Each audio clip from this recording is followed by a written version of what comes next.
shoot, I'm already live on here. I didn't even know it. Whatever. Time to get live on here then. I have this all set up for 12. 12? Guess what time it is? Guys, what's up? What's happening? It's your girl, Ebony J, aka EJ. So, I decided to do something a little different because last week I feel like I was super pent up with nerves and angst and whatnot and whatever. So, I'm going to do a stand-up show this week. And no, I'm not talking about comedy because I'm not that funny.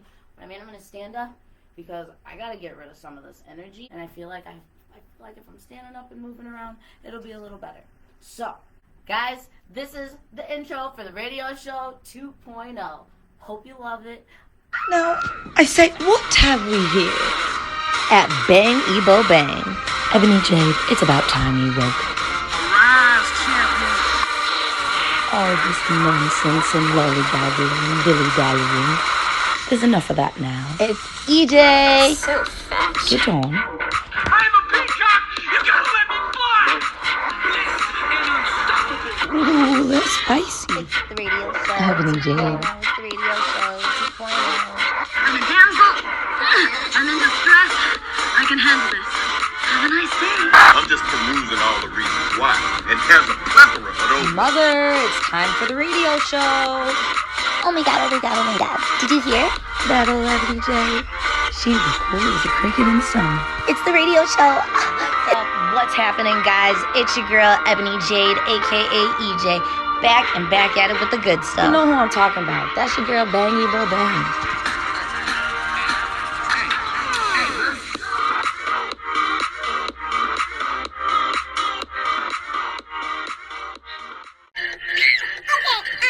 New EJ Ebony Banging Bo Bang show. It's, like I said last week, my first solo show, and I'm really just trying to get more comfortable and get more acclimated and really dive into, You know, me and who I want to be as a host and what I'm trying to do and the beautiful message I'm trying to share across the world. I don't know. I just want the show to be awesome. And, you know, I didn't have a radio show, or wouldn't have a radio show if I didn't have you guys. So I want to thank you, as I do every week, for all your support and still being here and watching and commenting, voting, all that. So we got a lot of stuff, guys. I just want to dive right in because, I mean, I'm going to start rambling here shortly. Lollipop, lollipop, oh lolly, lolly, lolly, lollipop, lollipop, oh lolly, lolly, lolly, lollipop, lollipop, oh lolly, lolly, lolly, lollipop. All right, guys. So this week on Lollipop Culture, today I'm talking about our generation. So I just had a birthday on Monday. I turned 25. And for those of you who don't know what that is, 29. And I was just really thinking, like, oh, my Lanta, we're actually, like, we're the new old people. Not like old people, but old people. We're the new adults. Like, wow. I'm crazy because I'm a big kid now. Like, and that's just how I feel every day. But we're the new adults. The main thing I was thinking about with this topic this week and us being as the new adults is how things have transitioned from when we were kids. When I was younger, my mom always found an event to take me to. Always found something fun for us to do on the weekend. Even if it wasn't every weekend, it was frequent, you know? You could find something at least once a month. And she'd have that set up and she'd have it planned for us and we'd go. Because, you know, kids get in free. The show, if it was like a magic show or a circus, that would be free. You just go and pay for food. Now, I noticed, because I have so many brothers and sisters, we stopped going more so when my little brother was younger. I mean, he was more so on the game, but he was more on the game because there was less to do, like outside and as a family and socializing and, you know, in the community. In the community. That has a big play on because after that, you know, that generation, they didn't have a lot of events to go to. Socializing decreased a lot. And now it's all about social media, our internet interactions, TikTok sharing, likes, all types of jazz.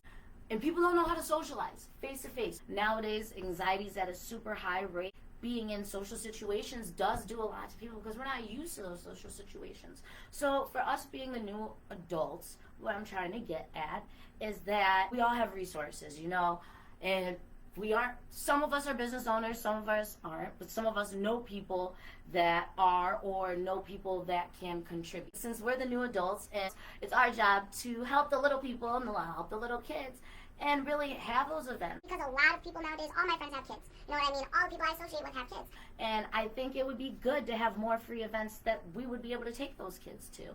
So kids can socialize, families can socialize, and people can just go back to getting off our devices and just getting back to being with each other and feeling each other and just being one as a community. Because, I don't know, there's so much that goes on online, so much fake news, so much just nonsense I feel like is there just to just cloud us and cloud our judgment and cloud the world that we live in and make it some negative, crappy place. And don't get me wrong, the world's not the best, but it's everything, it is what you make it. And you can make the best out of anything. So we could always make it better. Maybe let's get together and use our resources. Plan more events for little people.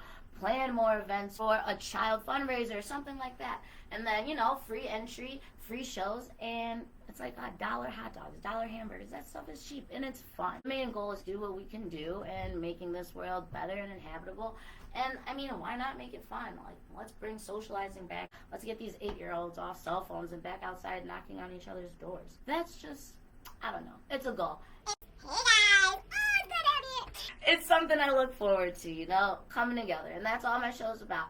Seeing separation and differences and maybe how we can take those little steps to change them and bring them back together. Now. So you got powers in your life and you gotta awaken that power. You gotta bring it to life and you gotta show the world this is real. People always ask me the question, they say, Will, when have you found what you love to do? I said, you found what you love to do when it becomes easy to you.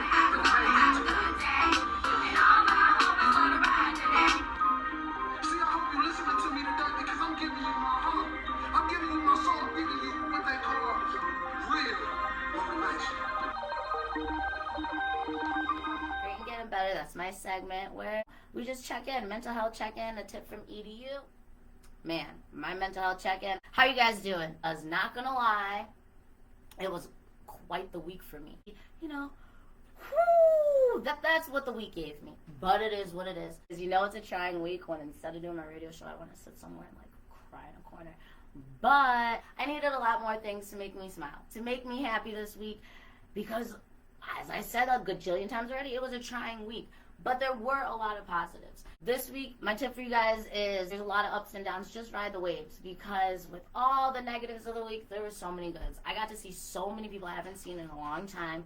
I'm having the most interaction on my show I've had And so long, and I love it. Thanks, guys. I got to see my friend I haven't seen in years. I started a new job. There are good things. That's why I just don't think it's okay to focus and dwell on the sad, on the bad. Because, yes, it's prevalent, and there were more bad things than not. I mean, my mom was even telling me, Ebony, why do you keep complaining so much? And it's like, damn. Oops, sorry. Darn. I had a crappy week. But she's like, just stop. She's like, stop.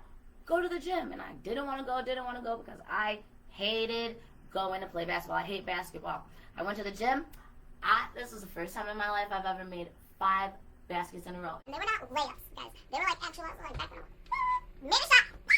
Fine. So like, you got to find some good in there. But that's my tip from E to you. And as always, great and getting better, guys. If at first you don't succeed, just don't effing quit. Because you only lose when you quit.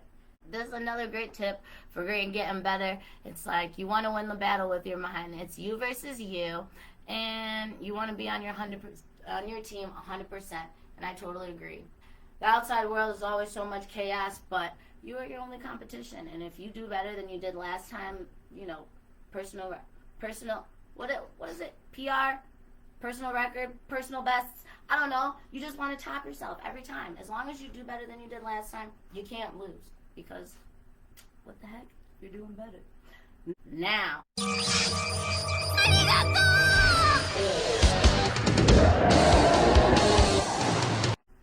That's a great one, guys. On my nerd alert tip, I'm back to one of my favorites. My animes, thank you. My animes, our animes. No, not really our animes, mostly my animes because I'm the only one that watches them. But I am going to put you on. Guys, if you haven't seen One Piece, I know, everybody says it takes forever, and it does. Whatever. My tip for you, go scroll through something, pick an episode. I guarantee you're going to like it. Because now, where we're at now, 20 years later, it's So crazy to say out loud. 20 years later, it's awesome. Character development. Character development. The conspiracy, guys, it's Super Bowl Sunday. I'm a conspiracy theorist. A lot of things I've been noticing people, not noticing, but a lot of things people have been talking about is the Super Bowl conspiracy, the football conspiracy. Football's fake. Finding out football's fake is like when I was a little kid and they told me wrestling was fake because, okay, and I'm not alone when WWE was like, oh man. You guys remember we were little kids in the 90s and we saw Stone Cold Steve Austin body slamming people? And we're like, yeah, I'm gonna be a wrestler, and we're jumping off couches and jumping off stairs, whatever. And we find out that's fake. It's like, how's it fake when we could do it at home? Well, but the conspiracy is, do you guys think the Super Bowl staged? They told me that the advertising in the beginning of the year, will you keep up long enough? Because I'm going to keep up next year and I'm going to see. But the advertisements, they say that the advertisements in the beginning of the NFL season has Oh my man, I don't know how to turn that. Oh my man, technical difficulties. has the colors who's going to be in the Super Bowl at the end of the year. So, if you can keep up, which means it all falls in the same category as WWE, where you can fix everything. Obviously, you can fix everything. Because how did the Chiefs even get into the Super Bowl this year? I'm saying that the NFL, not the Super Bowl, but the NFL promotions in the beginning of the Super Bowl season has the colors of the teams that inevitably end up in the Super Bowl. Does that make sense? Did it make sense that time? Because, yeah, you got it, yes. But I want to see. But we have to wait like a whole year to see if that's the case. Or, I mean, I guess there's YouTube. Oh. That's all I got for my conspiracy. Kiss and tell.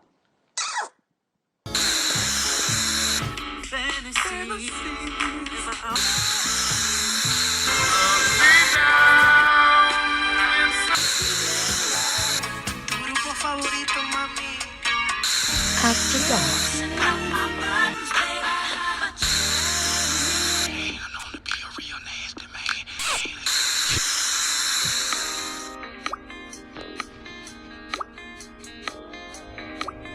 Kiss and tell.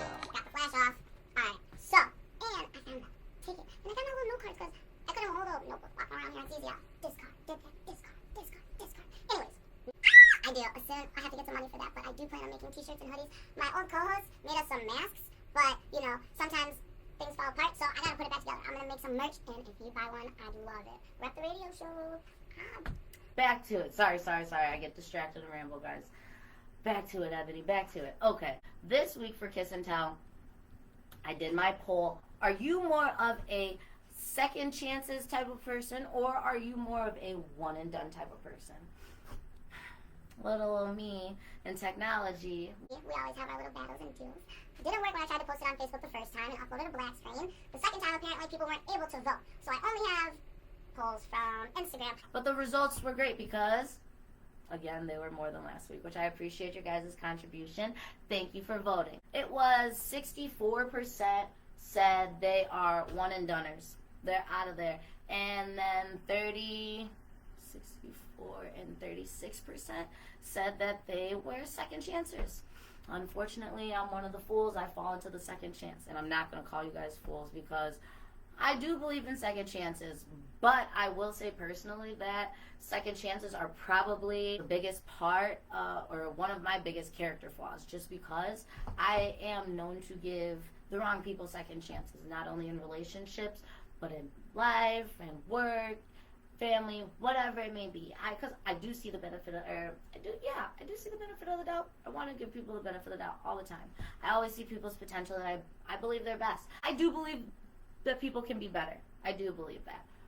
But as an adult, I have come to understand people can be better, but they don't always want to be better. Sometimes there is no flaw in their ways, and that's fine. That's for them. If someone truly shows humility in the presence of their mistakes, Yes, they will get unlimited chances. Okay, that's a big thing for me. I think that if people really show humility in the presence of their mistakes, so if people are honest with their mistakes, if people can admit that they messed up, and if people can own up, then I'm definitely big on second chances, because I feel like being able to take accountability and being able to admit that you did wrong is the first step in wanting to do better.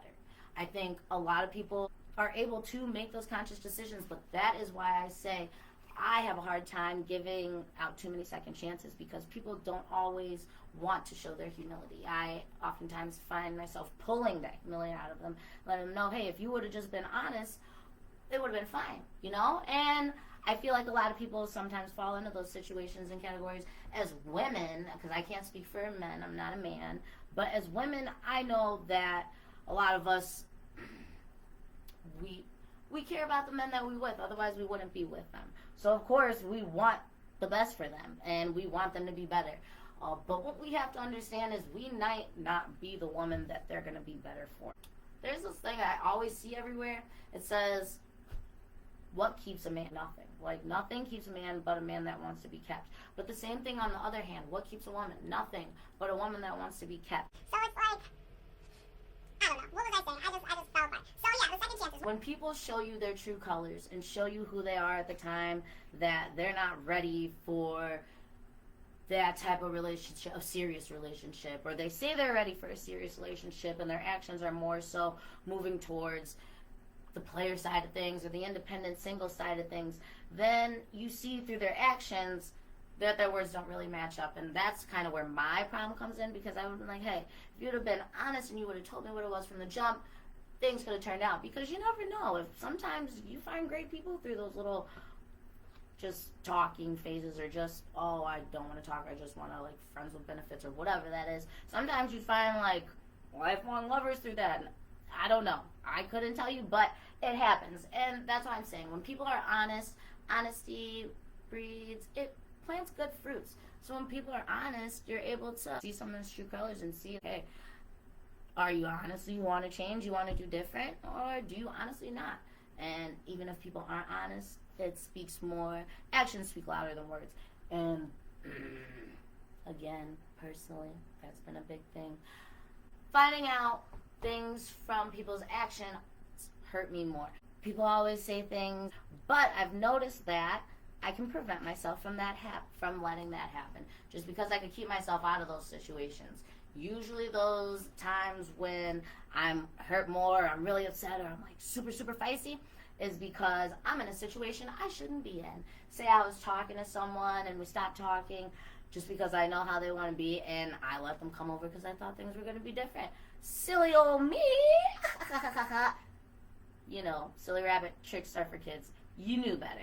So why are you getting mad? And that is, it's a thing for me. And that's another thing that I have to learn before I get into my next relationship, that I have to work on and that I have to reflect on. That when people show their true colors and show how they want to be and show where they want to be in their standing, let them stand there and let them stay there and move along. And it is what it is. It doesn't hurt. Let them, you can go find somebody that's going to be better for you, and somebody's going to be better for them. Things don't always work out. As long as you learn, I think that's what means the most. What is it? It also depends on severity. I own a pet store and you walk in and eat one of my puppies. That's great. Then you're sorry and want to make it up, but you're never coming back to my store. It also depends on the severity, because yes, if you eat one of my dogs in my pet store, you're not coming back. You can't come to my pet store. I appreciate your apology, but unless, no, we're not going to unless anything. Don't come back. Chances and chances. Oh, what was I going to say? I knew I had something I wanted to say that I was going to forget. Oh! No, I forgot. It's gone. But whatever. So I have this thing to talk about too, because I see it everywhere and I don't know why it's this big deal. What the heck is this Cheesecake Factory thing with these women? This lady said that whatever she said, that she wasn't going to get out of the car because she was too good to go on a date at the Cheesecake Factory or something. First of all, ma'am, be grateful you're even going on a date. She sounds like an ungrateful woman. I personally, now this is my own personal perspective, if someone agrees to go on a date with me, they're agreeing to go on a date with me. It shouldn't matter where. It shouldn't matter, well, it could matter where. You can ask. Maybe he should have asked. But either way, my question is, would you have taken yourself to the Cheesecake Factory? Or would you have taken yourself to a 5-star restaurant? Could you afford to take yourself to a 5-star restaurant? Because in my opinion, I'm simple. If you buy me a thin crust, pepperoni, Little Caesars pizza, I'm good. I like large blizzards with extra M&Ms, from freaking Dairy Queen. Like, if it's a lazy day, chicken nuggets and french fries. Like, my thing is, there's a lot of people I've noticed that are trying to be in a dating world or a dating pool that are just completely ungrateful, that shouldn't be there because they don't have enough, I don't want to say, yeah, maybe it is respect. I don't know. They don't have enough respect for other people.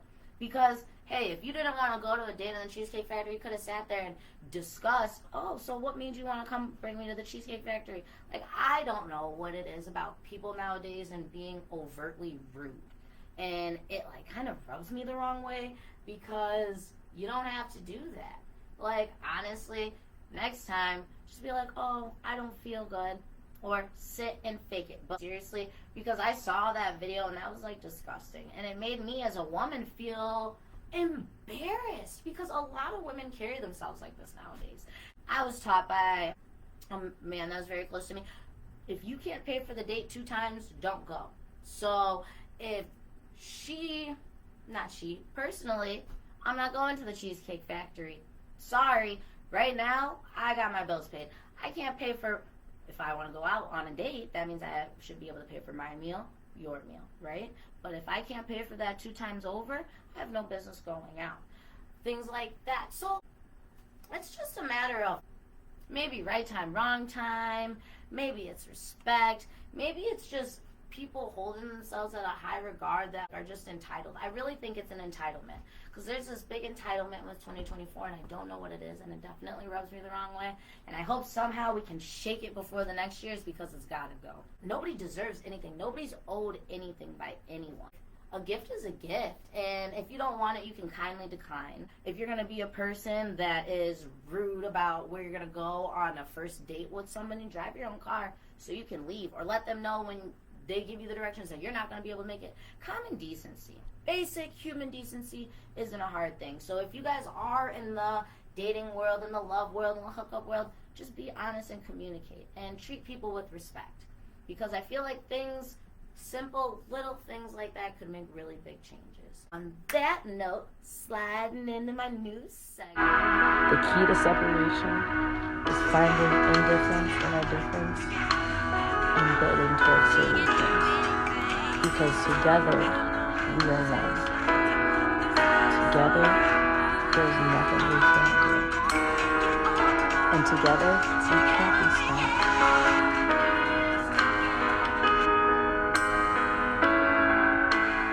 We are one. My little tip before we go of bringing the world together, bringing us closer together as a community, as a society, as one. Because as humans, I feel like we don't realize, but we could do a lot more joined together and connected than we can do with all the separation and everything that goes on in society nowadays. Teamwork makes the dream work, and we don't have to carry that negative narrative. And since we are the new grown-ups, we are the new adults, take a tip from E to U. Just this week, we are one. Smile. Plain and simple, just smile. A smile can go a long way. You could only have 30-second interaction with a person. If you take that 30 seconds to smile and just try to be the best part of that person's day, it can go a long way. It comes from just simple interactions. I worked at the gas station, and all the people would always ask me, like, why are you so happy? Like, because you're coming into my gas station, and I don't know what kind of day you're having. I've lost too many people from having bad days and them hearing the wrong things at the wrong time. So when you encounter me, I want to be the best part of your day. If anything, if you go home and your whole day's crappy, I want you to remember that happy girl at the gas station. You know, go remember that happy girl at the freaking Walmart that just couldn't stop smiling for what? Just because she wanted other people to feel good. So guys, take your smile, carry it with you, share it with others because it can go wrong. Uh-oh, the game in trouble. Started out small, now they paying me double. That was fantastic. See you next time. Okay, bye-bye. Salagashi. Tak. Au revoir. Bonsoir. See ya. All right, I see you. Goodbye. See you later. See you later. Catch you later. I'll see you later. Later. Bye. Bye-bye. Bye. Bye. Goodbye. Bye.